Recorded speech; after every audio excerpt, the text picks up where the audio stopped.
आज हम 2026 में जी रहे हैं, लेकिन एक ऐसा भी देश है जो आज भी 2019 में चल रहा है। ये देश अपनी संस्कृति और परंपरा को ध्यान में रखते हुए अपने खुद के बनाए गए कैलेंडर का इस्तेमाल करता है। जहां आज सभी देश जूलियन कैलेंडर से ग्रेगोरियन कैलेंडर में शिफ्ट हो गए हैं, वहीं आज भी ये देश अपने पूर्वजों के बनाए हुए कैलेंडर का उपयोग करता है। लेकिन ये अपने सरकारी काम और स्कूली पाठ्यक्रम ग्रेगोरियन कैलेंडर से करते हैं। त्योहार, नया साल और सांस्कृतिक कार्य अपने कैलेंडर से मनाते हैं। इस देश का नाम है इथियोपिया, जो ईस्ट अफ्रीका में है। इथियोपिया के लोग जो कैलेंडर का उपयोग करते हैं उसे गीज कैलेंडर बोलते हैं। ये कैलेंडर गीज पंचांग से जुड़ी हुई है। इस कैलेंडर में 13 महीने होते हैं। 12 महीने 30 दिन के होते हैं। 13वां महीना 5 या 6 दिन का होता है। ये 13वां महीना पेग्युम नाम से जाना जाता है। आपके मन में एक सवाल जरूर आया होगा कि आज हम इस कैलेंडर के बारे में आपको क्यों बता रहे हैं, क्योंकि ये जो टेलीकॉम सेक्टर है, जियो, एयरटेल और वीआई, वो इसी 13 महीने वाले कैलेंडर से अपने रिचार्ज की दर को व्यवस्थित किए।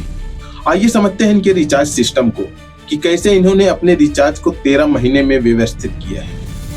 हम हर मंथ रिचार्ज करते हैं, मतलब एक साल में 12 बार, लेकिन ये गलत है। हम लोग 13 बार रिचार्ज करते हैं। आइए समझते हैं कैसे। हमें हर महीने 28 दिन का रिचार्ज मिलता है, जबकि एक साल में 12 महीने होते हैं। तो 12 into 28 = 336, लेकिन एक साल में 365 डेज होते हैं। मतलब 365 - 336 = 29। मतलब 29 डेज का रिचार्ज हमें फिर से करना पड़ता है। अब ये जो 29 डेज बचा है, ये 12 महीने के अलावा एक महीना और बच गया, मतलब 29 डेज एक्स्ट्रा बच रहा है। अब इसे समझ लेते हैं 13 महीने से। अब ये समझ लीजिए, हम 12 महीने रिचार्ज करते हैं, फिर भी 29 डेज एक्स्ट्रा बच जाता है, मतलब ये 13वां महीना होता है। अब एक बार समझ लेते हैं 13 into 28 = 364, फिर भी एक दिन बच गया।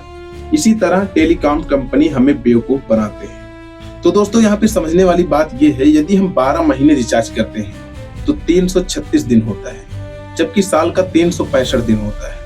यदि हम गीज कैलेंडर के हिसाब से 13 महीने रिचार्ज करते हैं तो 364 दिन होता है, जबकि साल का 365 दिन होता है।